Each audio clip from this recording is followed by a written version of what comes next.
अब हमको सुधार करना है अपनी वृत्तियों में। जैसे जैसे हम स्वच्छंद चारणी वृत्तियों को शास्त्र सद्गुरुदेव की आज्ञा में तत्पर रखेंगे, वैसे वैसे शांति प्राप्त होती जाएगी। हृदय शीतल होता जाएगा, चित्त संशय रहित होकर समाधान को प्राप्त हो जाएगा। ये मन, ये इंद्रियां निगम अनुशासन और गुरु अनुशासन में रहना पसंद नहीं करती, इसीलिए दुर्गति, बंधन, अपयश, नाना प्रकार की हृदय जलाने वाली चेष्टाएं ये चलती रहती है।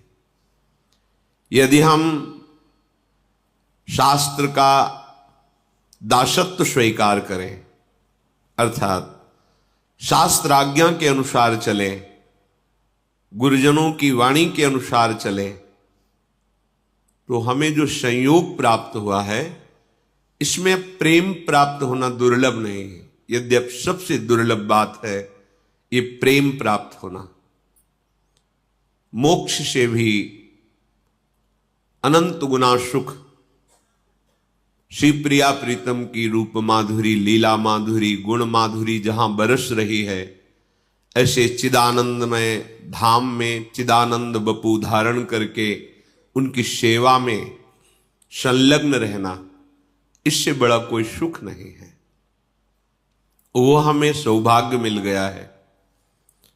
बस हमें सावधान रहना है कि हमसे कोई ऐसा आचरण न बन जाए, कोई ऐसी चेष्टा न बन जाए कि जो हम इस महासुख से इस जन्म में वंचित रह जाएं। अगर वंचित रह गए तो फिर बार बार तो बनत नहीं यह संजोग अनूप, मानुस्तन वृंदा विपिन रसिकन संग विविरूप। ये युगल चंद्र का चरण आश्रय जो प्राप्त हुआ है ये बहुत ही दुर्लभ है। अब हमारे लिए और कुछ दुर्लभ नहीं रह गया, जो प्राप्त है उसमें अपनी चित्त वृत्ति को समाहित करना है। पूरा बल वृंदावन प्रदान करता है, आपको केवल सावधान रहना है। श्रीपाद कह रहे हैं, पापात्मा पुण्यवान वा प्रसरदपयशाः कीर्तिमान वा महादुष्प्राप ग्रासोथ सम्राट समजड़मति सर्व विद्या निधिर्वा यह कोपि स्याह सखे नो गणे कथमपीक्षस्व वृंदावनम तच्छिंधि छिंदी स्वपाशान गुरु निगम गिरा स्वीय मोहैक सिद्धान। हे सखे, तुम भारी पापात्मा रहे हो या पुण्यात्मा, तुम्हारा बहुत अपयश हुआ है या कीर्तिमान वा बहुत कीर्ति है, इससे वृंदावन को कोई फर्क नहीं पड़ता। तुम एक एक टुकड़े के लिए भटकते रहे हो या महासम्राट रहे हो, वृंदावन इन सब बातों को नहीं देखता। वृंदावन देखता है कि इसने मेरा आश्रय लिया है। बहुत ध्यान से सुनिए, पूर्व में तुम क्या रहे हो इससे वृंदावन का कोई मतलब नहीं। तुम पापी रहे हो, पुण्यात्मा रहे हो, दरिद्र रहे हो या सम्राट रहे हो, मूर्ख रहे हो या विद्वान रहे हो, इनसे कोई फर्क नहीं पड़ता वृंदावन को। अब आपने आश्रय ले लिया है, अब फर्क पड़ेगा। ध्यान देने का विषय है। अब तक जो हुआ वृंदावन सब एक दृष्टि में क्षमा कर दिया। आप सम्राट हो तो वृंदावन को क्या लेना, आप दरिद्र हो तो वृंदावन को क्या लेना। वृंदावन महामहिमा स्वरूप है, वो तुम्हारी दरिद्रता या सम्राट के प्रभाव से न प्रभावित होगा, न वो हे बुद्धि करेगा। तुम पुण्यात्मा हो तो प्रभावित नहीं होगा, पापात्मा हो तो हे भाव नहीं रहेगा। जड़ बुद्धि हो या बहुत विद्वान हो कोई फर्क नहीं पड़ता। अब आपको श्रीधाम वृंदावन का आश्रय मिल गया है, श्रीधाम वृंदावन का दर्शन मिल गया है।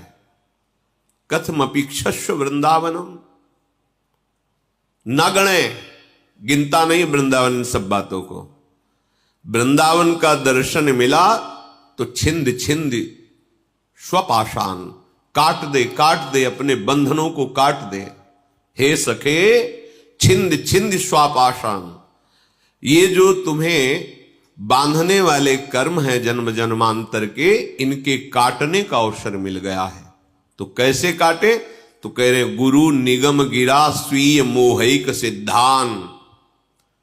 अब अज्ञान की बात मत मानो, गुरुदेव की बात मानो, निगम गिरा वेद की बात मानो, शास्त्र की बात मानो।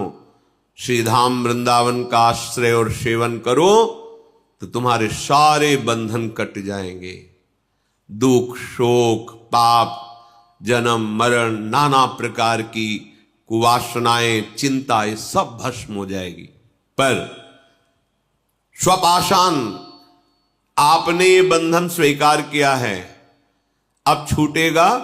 गुरु निगम गिरा, गुरुदेव की वाणी जो शास्त्र सम्मत है उसको स्वीकार करो। स्वीय मोहिक सिद्धांत, तुम्हारा मोह ही तुम्हारी सिद्धि में बाधक है। भगवत प्राप्ति में ये देह का मोह, इंद्रियों का दुलार, मन के अनुसार चलना, शरीर संबंधियों का राग, यही मोह का विस्तार है। यही मोह तुम्हारी दिव्यता, दिव्य आनंद में बाधक है। इसके नाश करने में समर्थ है गुरु वचन, शास्त्र वचन, उनको स्वीकार कर। श्रीधाम वृंदावन में आश्रय लेने वाला या वास करने वाला, स्त्री मात्रे मात्र बुद्धि स्थिर चर निखिल प्राणी पूपाश बुद्धि। जितनी भी यहां माताएं बहनें हैं, ये सब हमारी श्री जी की सखियां हैं। भाव देश में देखो, हमारे प्रभु की प्राप्ति में अत्यंत आवश्यक है ये भाव। ये जो आप गंदी दृष्टि से माताओं बहनों की तरफ देखते हैं या किसी पुरुष की तरफ माताएं बहनें देखती हैं, ये आपकी दृष्टि कैसे प्रियालाल को देख पाएगी? खुद गंदगी पैदा कर रहे हो अपनी दृष्टि में और चाहते हो प्रेम मूर्ति श्यामा श्याम के दर्शन, साक्षात्कार। धूल झोंक रहे हो अपनी आंखों में और सूक्ष्म वस्तु देखना चाहते हो। सावधान, स्त्री मात्रे मात्र बुद्धि है। जितनी माताएं बहन हैं सब, इनके प्रति मात्र बुद्धि अर्थात पूज्य बुद्धि होना चाहिए। कई बार सत्संग में कहा है कि वो बहुत ही आसुरी स्वभाव वाला राक्षस होगा जो अपनी माता बहन बेटी के प्रति गंदी दृष्टि रखे। नहीं तो परिवार में सब रहते हैं, कहां ऐसी कोई मलिन वृत्ति रहती है। पर जहां हम दूसरा भाव आरोपित करते हैं वहीं हमारी गंदी वृत्ति हो जाती है। इस गंदी वृत्ति और गंदे भाव को त्याग कर ही तो हम दिव्य वृत्ति और दिव्य भाव प्राप्त करने चले हैं। फिर हम सहयोग क्यों देते हैं इंद्रियों को गंदी दृष्टि देखने का? इनको शासन में क्यों नहीं लेते? अगर आप शासन में नहीं लोगे तो कोई है ऐसा जो आपको शासित कर देगा, ऐसा बांध देगा कि निकल ही नहीं पाओगे, देखने लायक नहीं रहोगे, दृष्टि ही अपहरण कर लेगा वो। बहुत सावधान, बहुत बढ़िया संयोग बनाए, निकल चलो। ज्यादा उद्दंडता करोगे तो समय व्यर्थ जाएगा, बंधन दृढ़ होता जाएगा, अवसर खो जाएगा। हाथ से निकल जाएगा। यहां किसी का कुछ नहीं बिगड़ता, आपका आचरण आपका ही सर्वनाश कर देगा। तुम किसी को नहीं बिगाड़ सकते, तुम्हारे आचरण ही तुम्हें नष्ट कर देंगे। सत्संग का तात्पर्य मनोरंजन नहीं है, सत्संग का तात्पर्य है मन की अशुभ वृत्तियों का नाश करके सत्संग करना। सत है श्यामा श्याम, सत है श्यामा श्याम का नाम, सत है श्री वृंदावन धाम, सत है रसिकों का उपदेश। अगर ये स्वीकार है तो सत्संग है, ये स्वीकार नहीं तो नाटक है, सत्संग नहीं है। फिर जगत नाटक में फंस करके फिर रो। अगर जगत नाटक से मुक्त होना है तो ये सत्संग स्वीकार करो। हमारी वृत्तियां जब जैसा चाहती वैसा मनमानी, किससे छुपा रहे हो? अंतर्यामी परमात्मा तुम्हारे हृदय में बैठा एक एक बात देख रहा है और उसी की प्राप्ति के लिए चले हो और उसी से छल कपट करके उसी को तुम जान रहे हो कि वो तुम्हारी बातें नहीं जान रहा, तो ठीक है, वो तुम्हारी ये बातें नहीं जान रहा तो तुम्हारी सत्वृत्तियां भी वो नहीं जानेगा, कर लो। अगर तुम असत वृत्ति गंदी बातों को ये समझ रहे हो कि कोई बात नहीं, क्या यहां तो कोई नहीं देख रहा है, तो फिर जो तुम शुभ आचरण कर रहे हो वो भी फलीभूत नहीं होंगे। फिर पुकारोगे कि अरे हमने क्या बिगाड़ा, भगवान का ऐसा कर दिया, क्योंकि तुमने मान लिया ना, ये यथा माम प्रपद्यन्ते तास तथैव भजाम्य हम। वो नहीं देख रहा है तो वो कुछ नहीं देख रहा है, तुम जैसा मानोगे वैसा ही दिखाई देगा, पर तुम्हारा कर्म तुम्हें नहीं बख्शेगा। स्त्री मात्र में पूज्य भाव, बच जाओगे। किसी का तुम कुछ नहीं बिगाड़ सकते, तुम अपना सर्वनाश करोगे। तुम्हारा हृदय गंदा हो जाएगा, तुम्हारा हृदय तुम्हें जलाएगा, हृदय तुम्हें ऐसी प्रेरणा करेगा कि फंस जाओगे, ऐसी जगह फंस जाओगे जहां कोई नहीं निकाल सकता, क्योंकि जो निकालने वाला था उसने अवसर दिया, निकालने की चेष्टा की, पर आप फिर फिसल कर वहीं खड़े हो गए। श्रीपाद कह रहे स्थिर चर निखिल प्राणी सुपाश्य बुद्धि। यहां वृंदावन में क्या, संपूर्ण चराचर जगत ये उपास्य देव ही बने हुए हैं। ऐसी बुद्धि अपने हृदय में धारण करो। सर्वान वस्तुतया निरीक्ष्य परम स्वाराध्य बुद्धिर मम। मेरी बुद्धि में ये दृढ़ निश्चय हो जाए कि मेरे आराध्य देव प्रभु ही सब रूपों में विराजमान है, चाहे वो जड़ हो चाहे चैतन्य हो, यही साधना का फल है। जड़ चेतन जग जीव जत सकल राम मैं जानी, बंदों सबके पद कमल सदा जोर जुग पानी। यह है वैष्णव का स्वरूप, यह है उपासक का स्वरूप। कहीं भी कोई रागात्मक या द्वेषात्मक वृत्ति नहीं, असंगोहम उदासीन स्थिति, समझ में नहीं आता। बनते हैं परमार्थ के सुभट और इंद्रियों की गुलामी बर्दाश्त करते हैं, मन की गुलामी बर्दाश्त करते हैं। जो इंद्रिय और मन का गुलाम है वो भगवदानंद क्या होता है केवल बातें बनाने से नहीं मिल जाता। अध्यात्म क्या होता है समझ नहीं पाओगे। बहुत सावधान। संपूर्ण चराचर में भगवत बुद्धि। जब उपासक पर कृपा होती है, निरंतर नाम जप, मंत्र जप, वाणी गायन, एकांत सेवन, अपने आराध्य देव की सेवा में तन्मयता, तो झलकने लगते हैं कृपा करके युगल सरकार। फिर तो जैसे सावन में कोई अंधा हो जाए तो सावन का जो प्रकृति का स्वरूप हरा भरा, उसको 12 महीना हरा भरा नजर आता, क्योंकि नजर ही नहीं रह गई। हरे भरे को देखकर अंधा हो गया, अब उसको जीवन भर हरा भरा ही समझ में आएगा। ऐसे ही जड़ चैतन्य कछु नहीं दीखत, जित दीखत तित श्याम खड़े।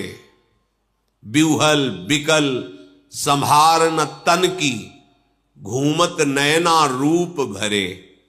करनी अकरनी दो विधि भूले, विध निषेध सब रहे धरे, नरहरिदास ते भय बावरे, जे यह प्रेम प्रवाह परे। ऐसे महासुख के लिए तुम्हें चयन किया है प्रभु ने, अवसर दिया है प्रभु ने, चूको मत। संपूर्ण माताओं बहनों में पूज्य बुद्धि, चरणों के दर्शन से ही हमारी दृष्टि पवित्र होगी। अगर मुख की तरफ दृष्टि जमाई तो जो चाहे आपन कल्याणा, सुजस सुमति शुभगति शुभ नाना, सो पर नारी लीलार गोसाई, तजौ चौथ के चंद किनाई। अगर माताओं बहनों की तरफ गंदी दृष्टि से देखोगे तो मति गति ऐश्वर्य वैभव सब नष्ट हो जाएगा।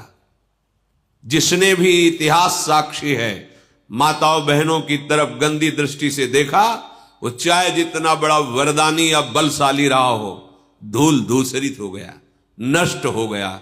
इतिहास साक्षी है, पढ़ के देख लो। सावधान, तुम तो उपासक हो। तुम्हारी दृष्टि जैसे अपने मां को देखने पर परम पावन दृष्टि होती है, अपनी बहन को देखने पर, ऐसे ही जगत में जितनी भी माताएं बहनें हैं वो सब पूज्य हैं। तत्व दृष्टि से देखें तो एकमात्र सच्चिदानंद प्रभु ही ये स्त्री की पोशाक पहन करके लीला कर रहा है। अपने प्रभु को पहचानो, उनके चरणों के दर्शन करो, उनके चरणों में मानसिक प्रणाम करो। भोग वासना दृष्टि रख करके देखोगे तो वो दृष्टि ही तुम्हारी संपूर्ण सुखों का नाश कर देगी। ध्यान से समझ लीजिए, वो दृष्टि तुम्हें और किसी के नाश करने की जरूरत नहीं, वो खुद तुम्हें नाश कर देगी। तुम्हारे सुख की, शांति की, पवित्रता की, पुण्यों की होली लग जाएगी। बहुत सावधान, ये जीवन एक एक कदम सावधानी से चलने के लिए मिला है। चराचर में, वृंदावन में केवल प्रिया प्रीतम के प्रेमी जन ही विराजमान हैं, ऐसी भावना करो। बाह्य शेषार्थ लाभेष्वपि हृदय मुख म्लान निकृद्धा निबुद्धि। श्रीपाद कह रहे हैं कि जो बाह्य लाभ मिलता है, रुपया मिल जाना, प्रणाम नमस्कार मिल जाना, और भी जो सुख सामग्रियां हैं, ये कोई लाभ नहीं है साधक का। उपासक इसे लाभ ना मान ले कि भाई जीवन भर भजन तपस्या की, वाह वाह ये मिला हमें। ये आखिरी खाई है जहां गिर करके दुर्गति होती है। कामिनी, कंचन, कीर्ति, पुत्रैषणा, वित्तैषणा, लोकैषणा, ये तीन सीमाएं खींची गई भगवत मार्ग के पथिक को। तीनों को बड़ी सफाई से लांग जाओ। अगर किसी में भी तुम भिड़ गए, किसी में धोखा खा गए तो गिर जाओगे खाई में। ये वाहवाही, ये प्रशंसा हरि की ठीक है, अगर अपनी मानी तो ये आखिरी खाई है, इसी में गिर जाओगे, आगे निकलना बड़ा कठिन हो जाएगा। श्रीपाद कह रहे बाह्य शेषार्थ लाभेष्वपि, ये बाह्य लाभ कोई लाभ है? नाना प्रकार की सुख भोग सामग्री मिल जाना, प्रशंसा मिल जाना, प्रणाम नमस्कार या अन्य अन्य, ये कोई लाभ है? अभी प्राण निकलेंगे, चले जाओगे, कौन पूछेगा? जब भगवान का अवतार हुआ, उनके नाम गुण नहीं गा रहे तो तुम्हारे नाम गुण गाए जाएंगे। व्यर्थ का ज्ञान, हमारा नाम हो जाए, हमारी कीर्ति हो जाए, या व्यर्थ का हम इतना निर्माण करवाएंगे कि वाह वाह, बड़े बड़े सम्राटों के किले में कबूतर हग रहे हैं, तुम्हारे निर्माण में कौन सा ऐसा महान यश हो जाएगा कि पूरा त्रिभुवन कहेगा वाह, विश्वकर्मा ने बनाया तो उनका नाम तो ले नहीं रहा कोई, जिन्होंने सुधर्मा सभा रची गई, इंद्रप्रस्थ में ऐसी सब कहां है? माया के प्रवाह में सब बह गए, इतिहास में केवल लिखे रहे। तुम क्या हो? बाह्याशेषार्थ लाभेष्वपि, अगर बाहर का लाभ तुम्हें लाभ दिखाई दे रहा है तो बड़े धोखे में हो। हृदय मुख म्लान निकृद्धा निबुद्धे, तुम्हें उदास हो जाना चाहिए कि तुम्हारी बुद्धि जो है वो भ्रष्ट हो रही है। सच्चिदानंद प्रभु के स्मरण को छोड़कर, प्रभु के चिंतन को छोड़कर विषय सुख, धन संपत्ति, मान बढ़ाई, विषय भोग, तुम्हारी बुद्धि खराब हो गई है। उदास होना चाहिए तुम्हें। भगवत मार्ग के पथिक का लाभ केवल एक ही है, निरंतर अखंड भगवत स्मृति, तैल धारावत भगवत स्मृति। रूप समाया हुआ है और नाम चल रहा है, इससे बड़ी कोई लाभ वृत्ति नहीं। सावधान हो जाओ, देह स्त्री वित्त पुत्रादिषु न ही मम धीर मित्र बुद्धि स्वशत्रु स्वापीड़ायाम समन्तात सुखमति रमितानंद वृंदावनेस्तु। श्रीपाद कह रहे हैं, यदि इसी जन्म में भगवत प्राप्ति करनी है, वृंदावन का आश्रय लिया है, वास स्वीकार किया है, तो देह में, स्त्री शरीर में, वित्त अर्थात संपत्ति में, पुत्र और गृह घर, इसमें ममता न करो। ये देह भगवत सेवा पात्र है। हमें जितने परिवार के जन मिले वो भगवत स्वरूप मानकर केवल अपने कर्तव्य का पालन करके उस सेवा को भगवत प्रसन्नता हेतु बनाना है। हमारे प्रभु प्रसन्न हो, हमारे श्यामा श्याम राजी हो, स्त्री रूप में, पुत्र रूप में, पति रूप में, घर संपत्ति रूप में हमें सेवा मिली है। अगर उसमें आप ये मैं भोगता हूं, ये मेरी संपत्ति है, फंस गए। ये अहमता ममता तुम्हारी दुर्बुद्धि के कारण है। ममधीर मित्र बुद्धि स्वशत्रु, ये फिर क्या करेगी? किसी को मित्र बना लेगी बुद्धि और किसी को शत्रु बना लेगी। किसी में राग करेगी, किसी में द्वेष, किसी में अनुकूलता, किसी में प्रतिकूलता, और आ गया प्रपंच और नष्ट हो गया। जो उद्देश्य था समता वो तो गई, जो उद्देश्य था प्रभु के चरणारविंद की ममता वो तो गई। ये दुर्बुद्धि कहने में समय ज्यादा लगा, आने में नहीं लगता। दुर्बुद्धि इतना कहने में समय लगा, इतने में वो सब काम कर देगी। बहुत सावधान। इसीलिए हानि हरिवंश के नाम अंतर परे, लाभ हरिवंश उच्चरत बानी। तब सुख हरिवंश गुण नाम रसना रटत और बहुवचन अति दुखदानी। प्रिया प्रीतम की वार्ता किसी और कुछ बोले तो फंस जाओगे। नाम छूटा तो हानि हो जाएगी, नाम चल रहा है तो और सब हानि हो गई। बाहरी तो कोई हानि नहीं है क्योंकि आपके पास नाम है। नाम छूट गया, बाहरी लाभ है तो कोई लाभ नहीं है। स्वपीड़ायाम समन्तात सुखमति रमितानंद वृंदावनेस्तु। कह रहे हैं कि तुम्हें विशेष विशेष कष्ट दिया जाए, आंतरिक और बाहरी भी, तो तुम इस परम सुख की प्राप्ति के उद्देश्य से विचलित मत होना।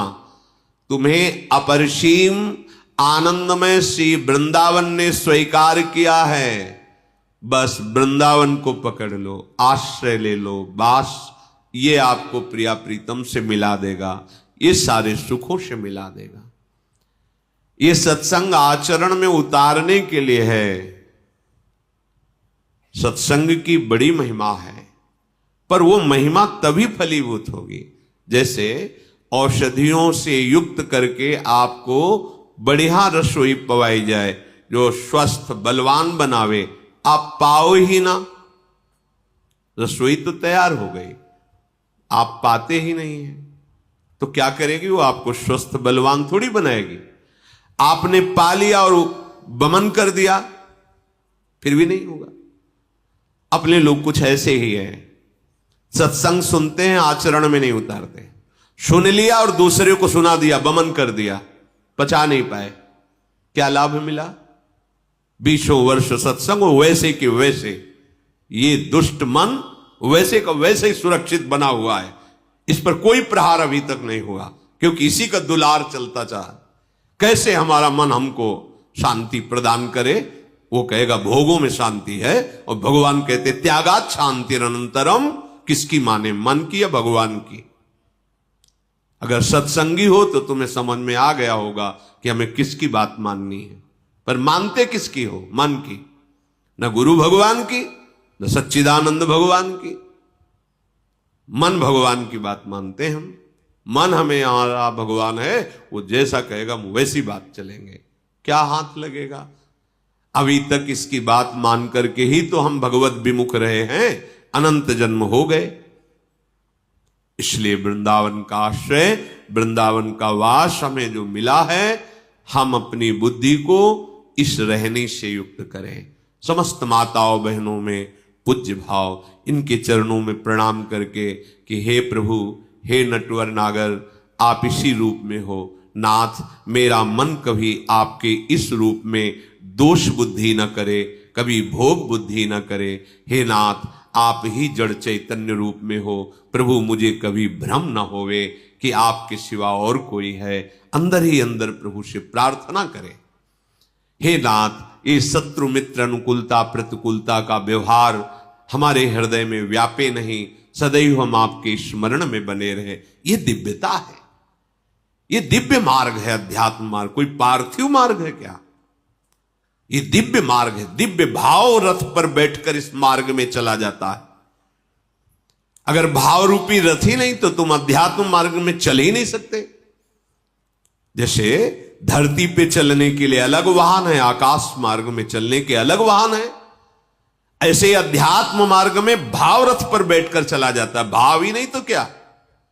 अगर स्त्री पुरुष भाव, जड़ चैतन्य भाव, शत्रु मित्र भाव, दुख सुख अनुकूलता प्रतिकूलता भाव, तो ये विषम भाव है, ये संसार का भाव है। संसार मार्ग में जो भटक रहे हैं उनका ये भाव है। अध्यात्म का मार्ग ये भाव नहीं है। अध्यात्म मार्ग द्वंद्वरि विमुक्ता सुख दुख संगई, इस भाव के द्वारा अध्यात्म मार्ग में चलता है। ऐसा नहीं कि आप आचरण और भाव सांसारिक करें और आप समझे कि मैं अध्यात्म मार्ग का पथिक हूं। नहीं, पथिक हो ही नहीं, क्योंकि उस मार्ग में जिस रथ पर चला जाता है वो रथ ही नहीं है। भाव रूपी रथ में भावोत्सवेन भजताम रस काम धेनुम, भाव ही नहीं आएगा। चाहे जो भेष रख लो, चाहे जो नाटक कर लो, अध्यात्म मार्ग कोई ऐसा थोड़ी है कि वो आपके मन के अनुसार चलता है। मन को अध्यात्म के अनुसार चलाया जाता है। क्या है अध्यात्म का स्वरूप? जो शास्त्र और गुरुदेव आज्ञा करते हैं उस पर। तो ये भाव के द्वारा ही स्वीकृत होता है, भाव के द्वारा ही इस मार्ग में चला जाता है। और प्रभु भाववश्य भगवान भजी सदा राधा रमन, भाव के वशीभूत होते हैं। प्रिया प्रीतम, भाव ही नष्ट कर दिया। स्त्री भाव, पुरुष भाव, भोग भाव, राग भाव, इन भावों से अध्यात्म में चला जाता है क्या? शत्रु भाव, मित्र भाव, कपट, छल, इन भावों के द्वारा अध्यात्म, गंध भी नहीं मिलेगी अध्यात्म की।